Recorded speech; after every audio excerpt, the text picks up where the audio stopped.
Quand j'ai crié, mon Dieu m'a entendu.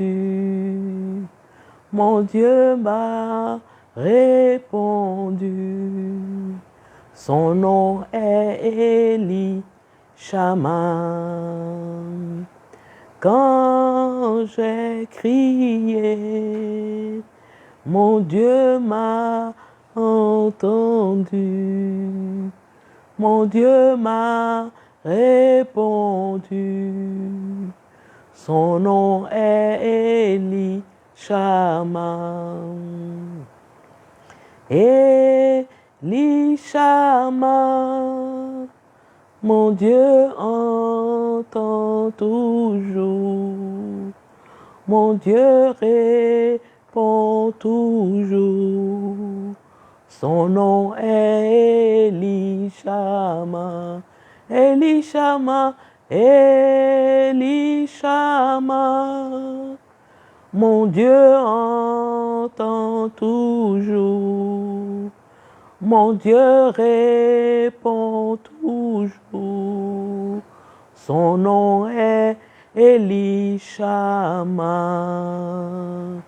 Bien-aimés d'une autre dimension, je vous salue dans le précieux nom de Jésus. Je voudrais m'excuser pour le retard avec lequel nous commençons. Nous avons eu quelques soucis techniques, donc excusez-nous, mais ne vous inquiétez pas, le Seigneur a de bonnes choses pour vous, pour nous, même si nous avons commencé avec un petit retard. Donc je vais prier pour commencer et confier ce moment entre les mains du Seigneur. Tendre Père, je veux te bénir et te rendre grâce pour l'occasion que tu me donnes encore de parler à tes enfants au sujet du choix du conjoint, ce sujet si important. Je prie que ce qui va être dit trouve dans le cœur de chacun de tes enfants à l'écoute, ceux qui regardent en direct, ceux qui vont regarder après, une terre fertile, que cette parole tombe comme une semence qui va produire des fruits et des fruits qui te sont agréables.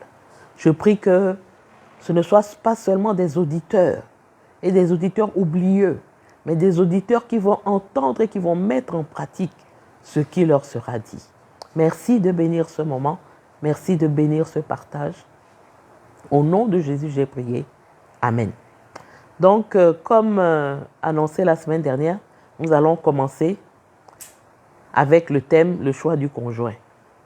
Et pour commencer, je voudrais dire que, bien vrai que j'ai dit la semaine dernière que le but du mariage, ce n'est pas d'être heureux, il faut que tu saches, toi qui m'écoutes, que lorsque on choisit mal son conjoint, lorsque ce choix n'est pas bien fait, on peut vraiment vivre dans le cadre de son mariage l'enfer sur terre. Et ça, je ne te le souhaite pas, je ne souhaite cela à personne. C'est pourquoi il faut prendre toutes les précautions. Il faut prendre choisir soigneusement son conjoint, parce que pour moi, après la décision de donner sa vie au Seigneur Jésus, la plus grande décision, la décision la plus importante qu'on prend dans une vie, c'est de choisir son conjoint. Donc, comme je l'ai dit la semaine dernière, avant de venir aux critères proprement dit du choix du conjoint, il faut d'abord se poser 2 questions. La première question, est-ce que je suis la bonne personne? Tu veux choisir un bon conjoint, tu veux choisir la bonne personne, mais est-ce que toi-même, tu es déjà la bonne personne? Et c'est quoi la bonne personne? Et la question qu'il faut te poser, est-ce que Dieu, en me voyant aujourd'hui, il peut me choisir pour lui donner à une de ses princesses ou à un de ses princes et être tranquille parce qu'il sait que je vais être capable de rendre heureux ce prince et cette princesse? Est-ce que je suis le choix de Dieu en matière de conjoint, en matière de mari, en matière de femme? C'est la question qu'il faut se poser. Alors, c'est quoi être une bonne personne? C'est d'abord être né de nouveau. On en a parlé samedi lorsque je répondais aux questions d'un frère de Yamoussoukro, je crois Fabrice si je me rappelle. On en a parlé. Né de nouveau, ça veut dire être régénéré, avoir donné sa vie au Seigneur. Quand on naît de nouveau, c'est notre esprit qui naît de nouveau. Jésus vient habiter en nous, le Saint-Esprit vient habiter en nous et notre esprit naît de nouveau. Mais il ne suffit pas d'être né de nouveau. Ensuite, il faut pouvoir, après la nouvelle naissance, grandir spirituellement, être mûr spirituellement. Donc la semaine dernière, je vous ai dit, né de nouveau, d'accord, mais après il faut avoir une relation personnelle avec Christ. Et c'est dans cette relation personnelle qu'on devient mature spirituellement. Ou après que notre esprit ait été attaché à Christ, notre âme s'attache également à lui. Et ensemble, notre âme et notre esprit peuvent infléchir les désirs de notre corps pour que nous puissions être agréables au Seigneur. C'est ça la nouvelle naissance. Et ensuite, il faut avoir la crainte de Dieu. La crainte de Dieu, ce n'est pas la peur de Dieu. Ce n'est pas trembler devant Dieu, non. La crainte de Dieu, c'est obéir à Dieu. Et souvent, nous croyons, surtout les enfants qui sont nés dans des familles chrétiennes où on leur a enseigné les valeurs chrétiennes, ils pensent que connaître Dieu ou bien obéir à Dieu, c'est ne pas faire ci, ne pas faire ça. Et on a comme l'impression que Dieu veut nous coincer quelque part, veut nous empêcher de vivre, veut nous empêcher de faire ce que les autres font et qui leur donne du bonheur. Mais moi, j'ai appris, c'est vrai que je suis né dans une famille chrétienne, mais j'ai appris que tout ce que Dieu nous interdit de faire, tout ce que Dieu nous dit de ne pas faire, tout ce que Dieu nous dit de faire, c'est pour notre bien. C'est par amour pour nous.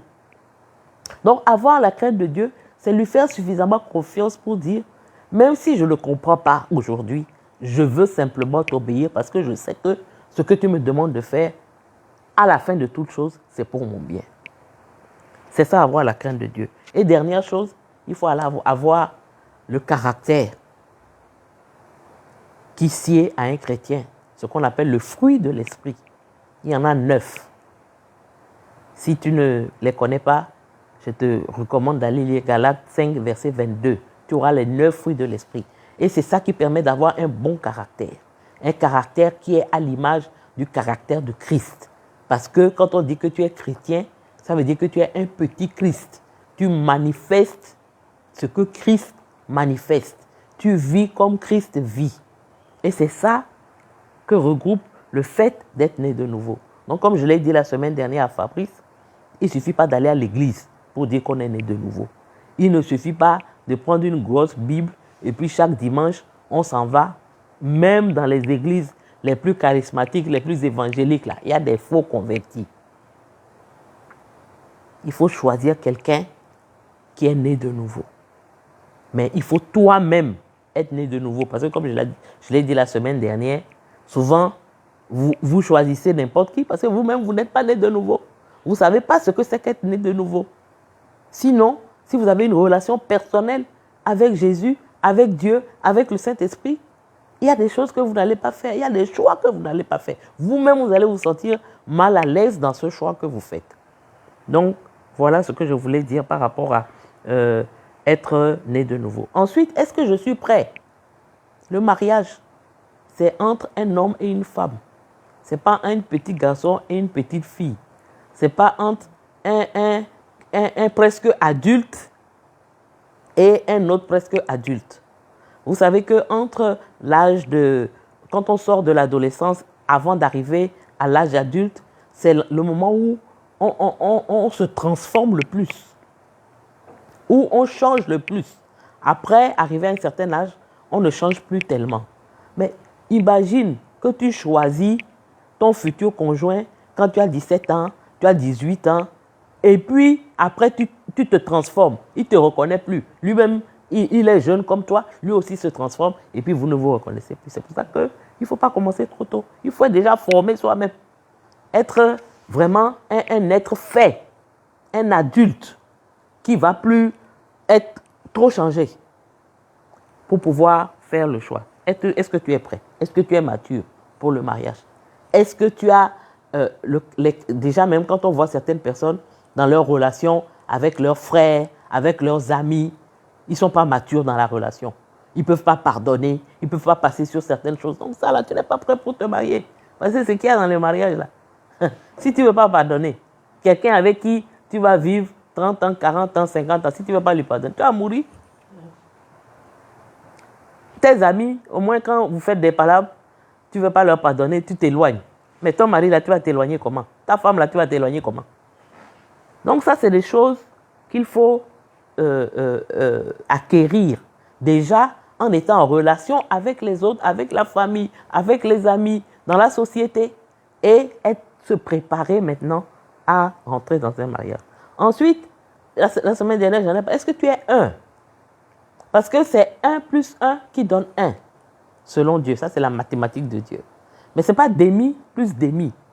Donc, je ne suis pas encore complet, je ne suis pas entier, j'ai des failles, j'ai des blessures, mais je me dis, bon, je vais aller me marier et puis nos 2 demi là vont faire un non. C'est 1 plus 1. Une personne qui est entière, qui est complète, qui est un. Et le temps avant le mariage, c'est le temps de préparation avec le Seigneur pour devenir un, pour devenir un homme fait, pour devenir mature. Et ce temps-là est important. Ne commencez pas tôt à vous lancer dans les affaires amoureuses. Ce n'est pas le temps. Ce temps avant le mariage, c'est le temps des études. C'est le temps de se préparer. Et se préparer, c'est avec le Seigneur. C'est le temps d'avoir une relation profonde avec le Seigneur. Quand tu rentres dans le mariage, ayant vécu cette relation-là, tu es armé pour affronter les défis du mariage. Là, on vous voit à 16 ans, 17 ans, je suis amoureuse. Amoureux. Amoureux de qui? Amoureux de quoi? Ce n'est pas possible. Et quand vous commencez tôt, vous ne pouvez pas tenir la route. Vous allez être fiancé pendant combien de temps? Ou bien vous allez vous marier à 18 ans. Dans le monde où on est là, comment ils vous voient? Vous ne pouvez pas vous marier à 18 ans.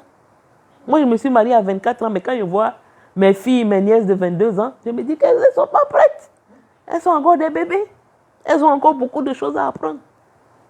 Donc, il faut devenir soi-même un avant de se lancer. Et avant-dernière chose, il faut avoir une vision pour sa vie, des projets. Il faut savoir qu'est-ce que Dieu veut faire de ma vie. Quel est mon appel? Je suis appelé à quoi? Parce que c'est en fonction de là où tu vas que tu vas choisir la personne qui peut t'accompagner là où tu vas. Si tu ne sais pas toi-même là où tu vas, sur quoi tu vas te baser pour dire que cette femme-là ou bien cet homme-là sera un bon mari pour m'aider à accomplir ce que le Seigneur attend de moi. Donc tu as besoin, toi-même d'abord, de demander au Seigneur de savoir où tu vas, quelle est ta vision de ton avenir, quels sont tes projets, comment tu veux servir le Seigneur, quel est ton appel. Parce que c'est ça aussi qui va t'aider à choisir la bonne personne. Supposons que tu es appelé à être missionnaire à l'intérieur, à Korogo, à Mankono, dans un village perdu. Et puis tu choisis une femme qui, elle, c'est Abidjan qui l'intéresse. Elle n'est pas née au village. Elle est née à Abidjan. Elle n'a jamais été dans un village. Elle ne va pas pouvoir toujours t'accompagner dans ta vision. Donc il faut savoir d'abord où tu vas, surtout les garçons. C'est en fonction de ça que tu vas demander au Seigneur de te donner la personne qui va t'accompagner dans ce projet, dans cette vision que tu as de ta vie. Et, dernière chose, il faut te demander est-ce que j'ai les qualités qu'il faut pour être une bonne femme, un bon mari. Les qualités, il y en a beaucoup. Ça va des qualités sociales, qui je suis, comment je me comporte, aux qualités. Une femme, par exemple, pour se marier, elle doit savoir tenir une maison. Elle doit savoir préparer. Elle doit savoir s'occuper des enfants. Et tout ça, il y a des femmes, elles ne connaissent rien de tout ça, et elles veulent se marier. Tu n'es pas prête. Est-ce que tu as les qualités pour rendre ton mari heureux? Est-ce que tu as les qualités pour faire un bon mari, pour faire une bonne femme? Tout ça, il faut les acquérir. Donc ça, c'est d'abord la première chose. Maintenant, la deuxième chose, est-ce que je suis la bonne personne? Mais aussi, deuxième chose, il faut te poser des questions sur quelles sont tes motivations même pour chercher à te marier, pour chercher un conjoint. Parce que si tu as de mauvaises motivations, tu vas faire le mauvais choix. Et les mauvaises motivations, je vais les citer rapidement, je ne vais pas trop insister là-dessus. Après, si vous avez des questions, vous pouvez les poser et puis on va rentrer dans le détail. La première motivation, en général, oui, je me marie pour être heureux. Ça, je vous ai déjà répondu. Si c'est pour être heureux là, peut-être tu vas être heureux 2 ans maximum, mais après là, la vraie vie va commencer. Je me marie parce que j'ai peur de finir seul.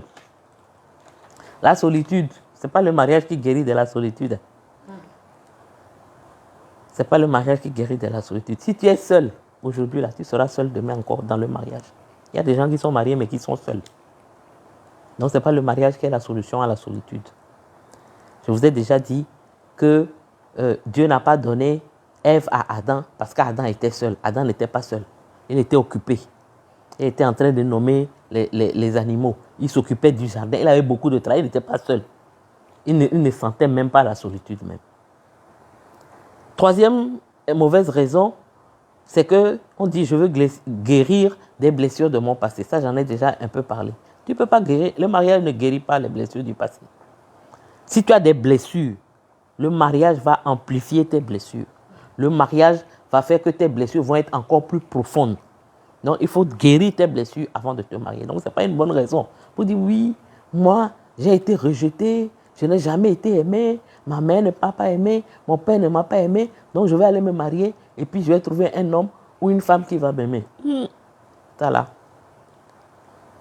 Il n'y a pas un être humain qui peut guérir les blessures émotionnelles d'un autre être humain. Ce n'est pas possible. Chacun se cherche. C'est Dieu seul, c'est Jésus seul. Jésus dit qu'il est le spécialiste des cœurs brisés.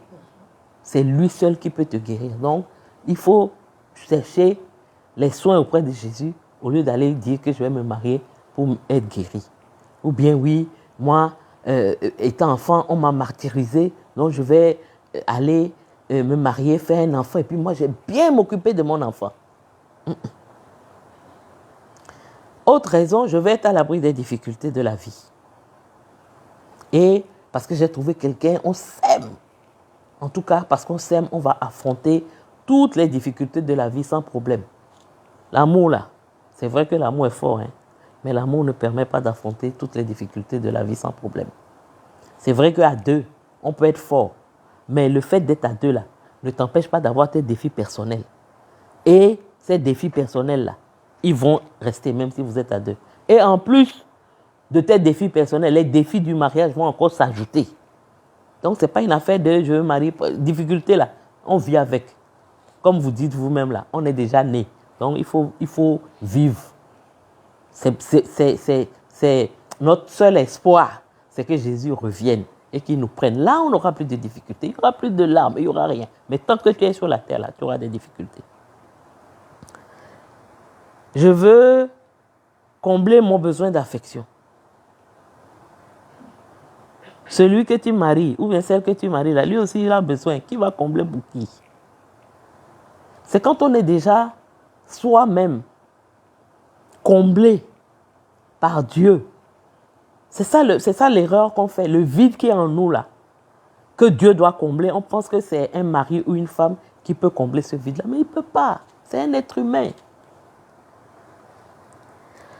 Tout le monde autour de moi est marié. Et c'est ça, là, c'est une raison pour se marier. Chacun a sa saison, chacun a son temps. Certains, moi, je me suis mariée à 24 ans.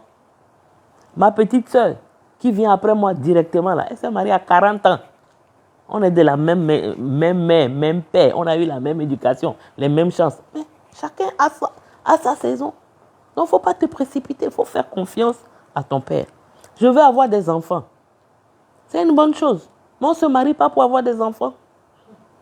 Et il y a certaines femmes, quand c'est comme ça, une fois qu'elles ont des enfants, elles oublient le mari. Dans un foyer, là, le couple est prioritaire sur les enfants. Et parce que justement, tu t'es marié simplement pour avoir des enfants, après tu laisses le mari de côté, tout ton amour, tu le reportes sur les enfants, mais ce n'est pas ce que Dieu veut. Hein? Non, ce n'est pas ce que Dieu veut. Et bon, ma famille et mon entourage s'impatientent. C'est souvent quand tu es chrétien et puis peut-être ta mère ou ton père ne le sont pas, ils mettent un peu la pression. Ta mère va dire, ah mais voilà, moi je vais avoir mes petits-enfants avant de mourir. Ta famille là, c'est Dieu. Ta famille, si tu es né de nouveau, ta famille c'est Dieu. Donc, essaye de supporter la pression de ta famille biologique. Il ne faut pas te précipiter, tu ne te maries pas pour quelqu'un. Mais demain quand ça va chauffer là, peut-être ta mère, elle aura ses petits-enfants, mais ce que toi, tu vas vivre dans un foyer où tu n'as pas choisi comme il faut là, c'est toi seul qui sais. Et dernière, mauvaise raison, mauvaise motivation, je veux avoir des relations sexuelles sans péché. Mariage là, ça se résume pas à avoir des relations sexuelles. Tu peux être marié aussi, et puis soit ta femme est malade, Quand ta femme va accoucher, là, tu vas pas la laisser tranquille. Donc, il faut apprendre déjà, en étant jeune, à te maîtriser. Si tu ne peux pas, je brûle, tu brûles. Pour aller où? Parce qu'après, là, c'est pas parce qu'on est marié que c'est tous les jours, à chaque fois que je veux. Non. Donc, apprends déjà à te maîtriser. Et ça, c'est pas, on ne se marie pas parce qu'on brûle. Mais ça ne se résume pas à ça. Il y a quelqu'un qui m'a dit, mais c'est écrit même dans la Bible, que si tu brûles, il faut te marier. Mais ce n'est pas une bonne raison. Si c'est pour ça seulement que tu te maries, là, ce n'est pas une bonne raison. Donc voilà rapidement. J'attends vos questions peut-être sur certains points pour aller plus en détail. Maintenant, je vais passer rapidement aux critères. Parce que le temps est déjà avancé, mais on va passer rapidement aux critères. Donc, le premier critère dans le choix du conjoint, c'est le critère de la compatibilité spirituelle. On a déjà parlé de ça la semaine dernière, mais je vais en parler encore. Ton choix doit être basé sur la compatibilité spirituelle. Souvent, vous dites que non, on fait de l'apartheid spirituel. Non, c'est pas ça. Ne prenez pas ça comme ça. Mais la semaine dernière, samedi, je vous ai lu un passage dans Genèse où il est question du mariage d'Isaac. Mais aujourd'hui, je vais vous lire un autre passage. 2 Corinthiens 6, verset 14, qui dit, je lis dans la version parole de vie, pardon.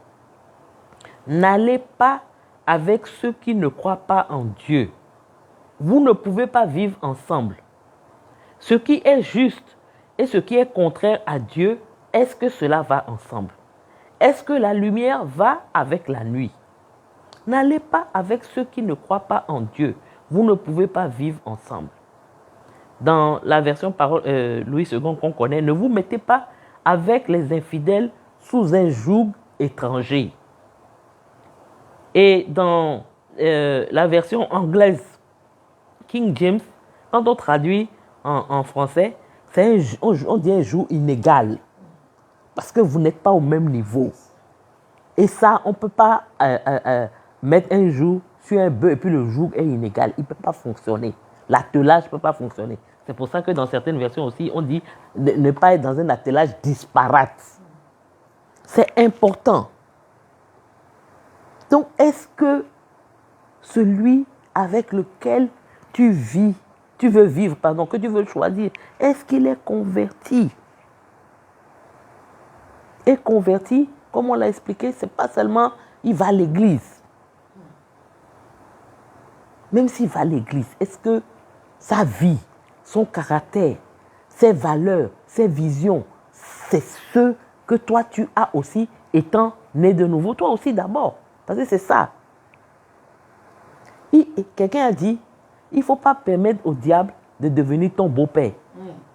Parce que quand tu te maries avec quelqu'un qui n'a pas la même foi que toi, là, tu risques d'avoir le diable pour beau-père. Je me rappelle, dans un livre, j'ai lu une histoire.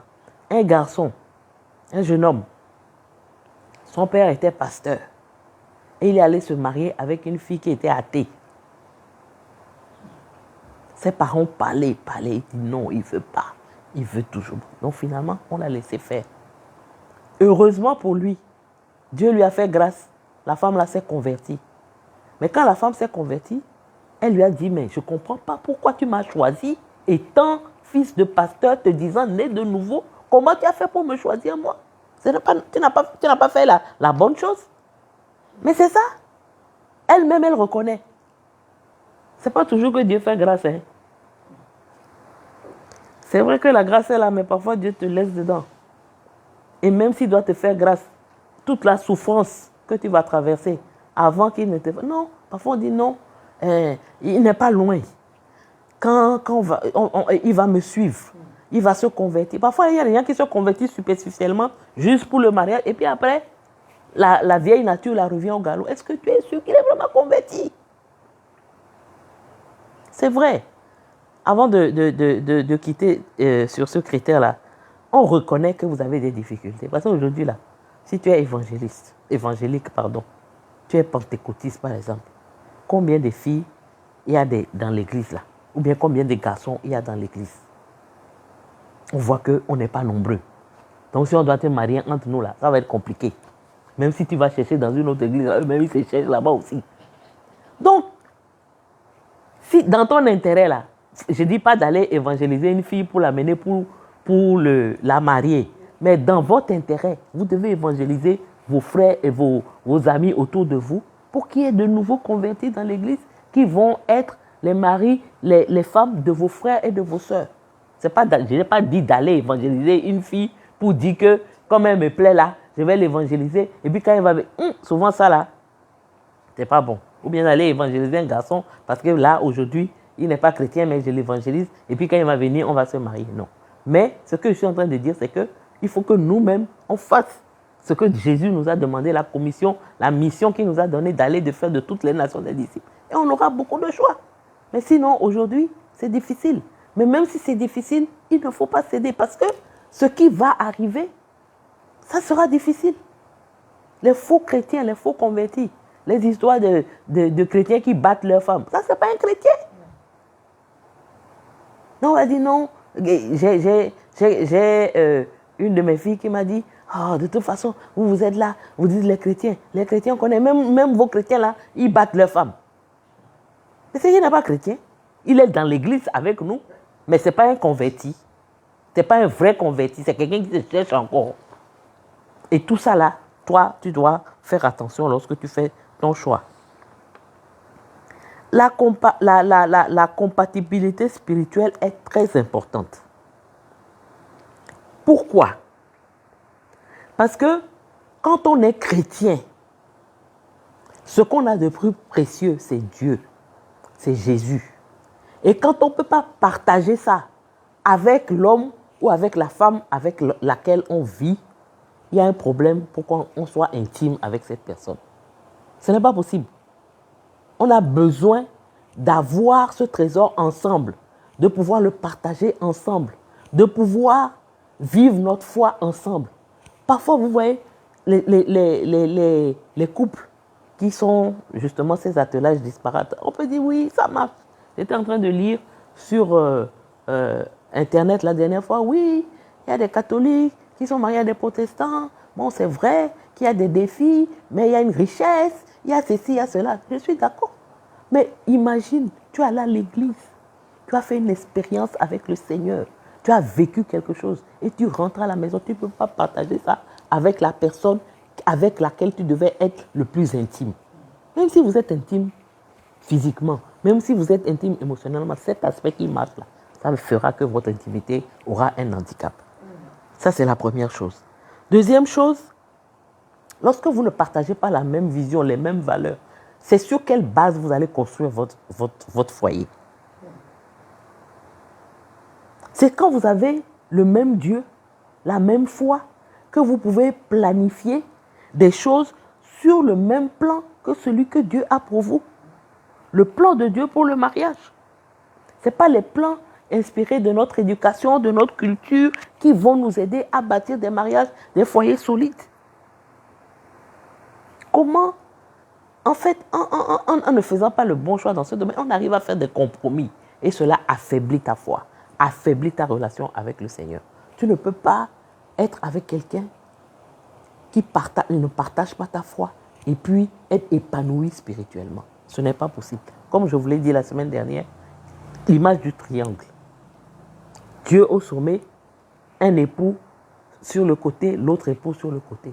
Au fur et à mesure que chacun des époux s'approche de Dieu, ils s'approchent l'un de l'autre. Mais si vous êtes au bas du triangle, vous êtes séparés.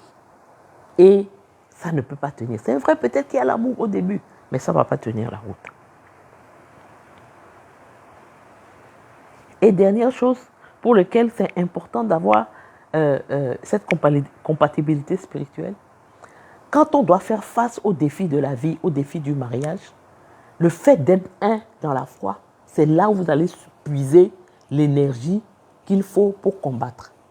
Mais si vous ne l'êtes pas, si deux d'entre vous s'accordent sur la terre pour demander quoi que ce soit en mon nom, je vous le donne. Je pense que ce verset-là, c'est d'abord pour les mariés et les femmes. Or, l'expérience montre que même lorsqu'on est dans la même église, on a la même foi, Le diable combat tellement cet accord entre un homme et une femme pour se mettre à genoux, pour demander quelque chose au Seigneur, que tu ne vas pas encore ajouter d'autres handicaps à ça. Donc, il faut pouvoir trouver en ton conjoint, je dirais, ce compagnon de combat pour votre foyer, pour votre famille. Aujourd'hui, le diable attaque les foyers, attaque les enfants, attaque, il veut détruire. Quand il ne peut pas nous détruire, il veut détruire nos enfants. Et si vous ne pouvez pas, en tant que mari et femme, devant ça, vous attrapez les mains, allez devant le Seigneur pour dire, Seigneur, ce qu'il veut là, il ne peut pas faire. Comment vous allez vous en sortir? C'est pas possible. C'est pas possible. Donc vraiment, ce point-là est important. Et vous allez me demander qu'est-ce qu'il faut faire alors. Moi, j'ai dit, si la personne ne partage pas votre foi, n'y allez pas. Il faut mettre fin à la relation. Tu vas souffrir. Mais il y a des fois où on aime quelqu'un et puis la personne ne nous aime pas, non. On souffre et puis ça passe. Goumet là, comme vous l'appelez, Goumet, ça passe. Là, oui, c'est vrai, je t'aime. C'est vrai, mon cœur est pris. Mais vraiment, je sais que comment je peux dire, ma tête sait que ça ne va pas marcher. Donc, j'enlève mon pied. Deuxième chose qu'il faut faire, c'est avant que le problème ne se pose, qu'il faut être clair dans sa tête. Parce que comme je l'ai dit la semaine dernière, le plus souvent, on n'est pas clair dans notre tête.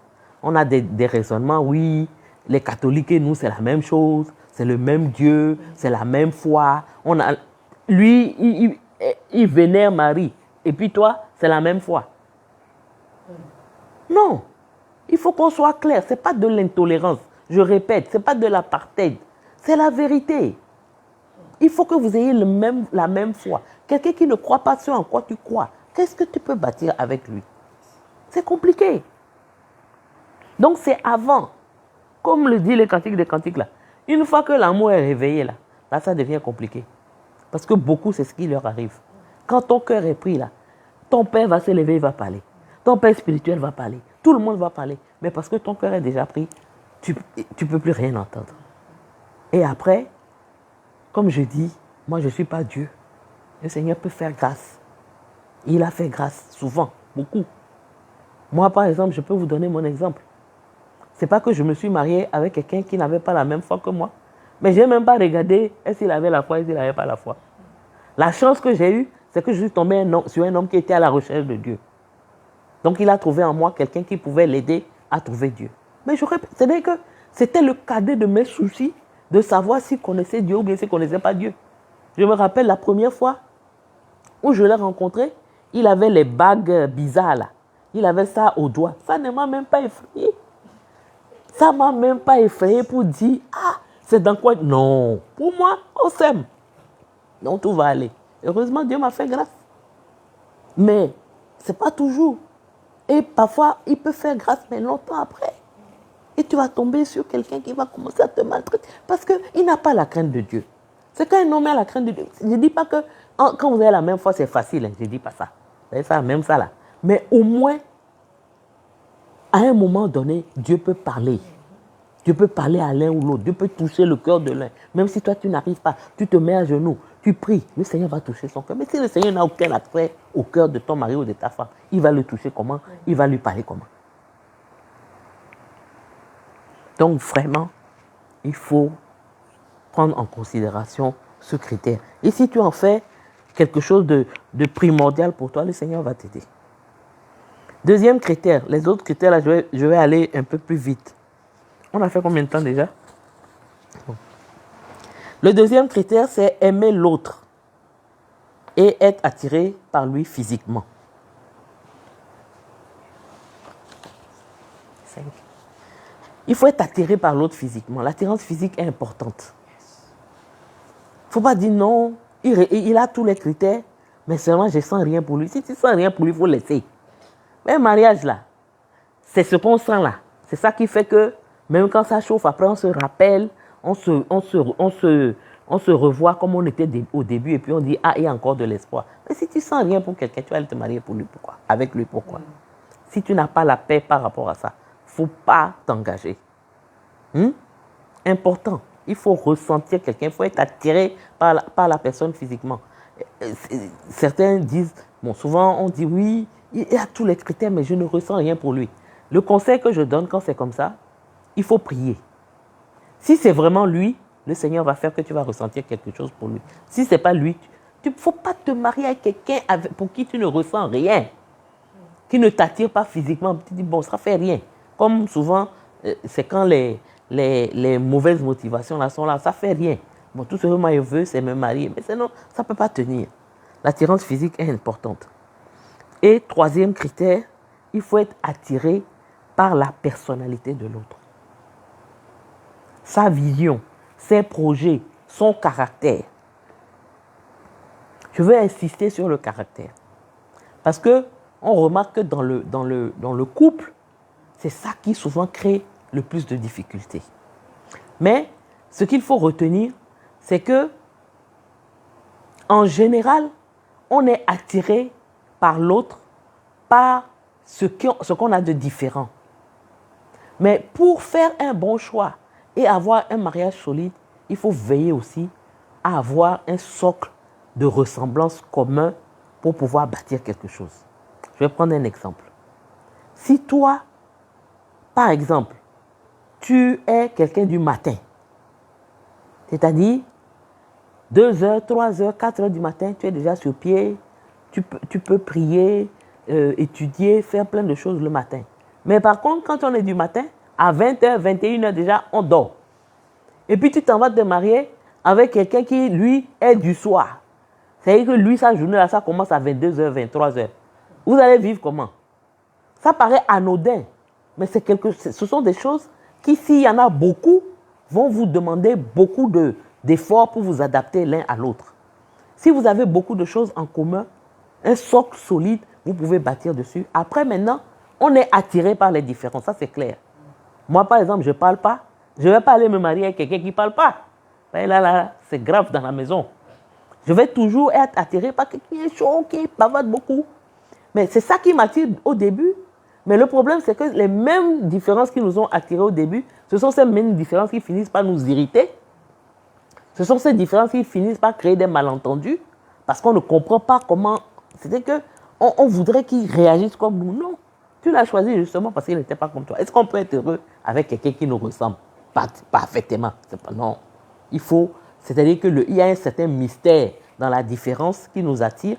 Mais après, il faut prendre conscience qu'il y a des différences. Il faut travailler, pas pour se ressembler, mais pour accepter les différences de l'autre et considérer les différences comme étant quelque chose d'enrichissant. Donc c'est important, mais il faut avoir des ressemblances pour pouvoir bâtir une relation forte.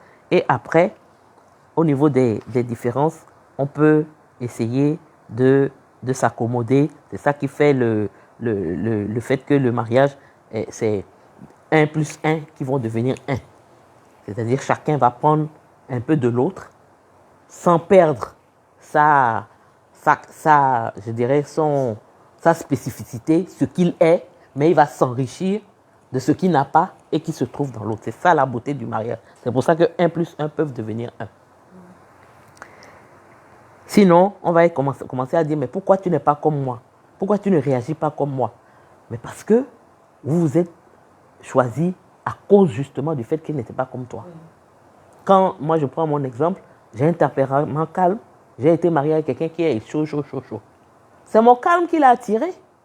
Mais après, il veut que je sois chaud comme lui parce que quand il me dit de faire quelque chose, je ne réagis pas au cas de tout. Il va dire, mais pourquoi tu es moins comme ça? Pourquoi tu dis, toi quand on te parle toujours chaud? Mais c'est...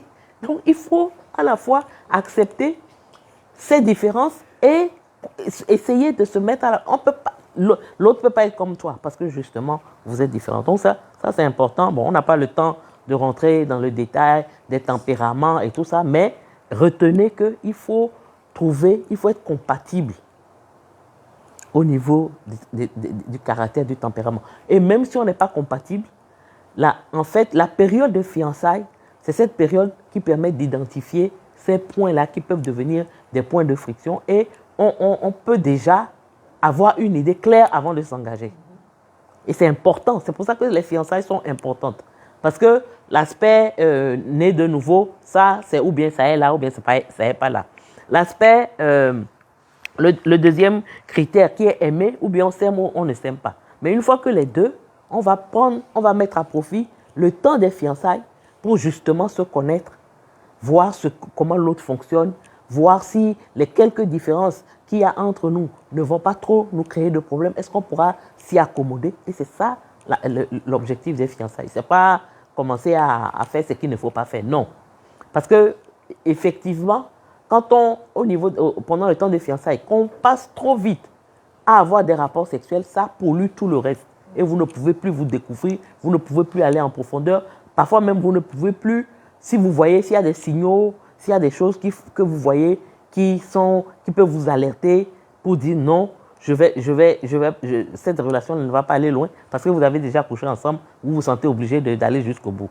C'est comme si ça vous enlevait une certaine liberté par rapport à la rupture qui est toujours possible pendant les fiançailles. Parce que les fiançailles servent justement à tester cette compatibilité de nos âmes, de nos émotions, de nos caractères. Et si ça ne va pas, on se sépare et puis chacun va chercher ailleurs. Parce qu'après, si on passe le temps des fiançailles à faire autre chose, et puis c'est dans le cadre du mariage maintenant qu'on découvre ces différences et qu'on n'arrive pas à s'y adapter, ça va créer des problèmes dans le cadre du mariage. Donc, je vais m'arrêter là. Comme je l'ai dit, poser les questions, peut-être en répondant aux questions, on va aborder d'autres aspects qu'on n'a pas pu aborder ce soir. Donc, que le Seigneur vous bénisse. Je vais prier pour terminer, remercier le Seigneur. Seigneur, merci d'avoir permis que, malgré tous les aléas techniques, nous puissions arriver au bout de cette émission. Je prie que ce que toi-même tu as libéré au travers de ma bouche puisse faire du bien à tes enfants. Béni sois-tu, Seigneur. Au nom puissant de Jésus, j'ai prié. Amen. Amen. Donc, à samedi pour la fac.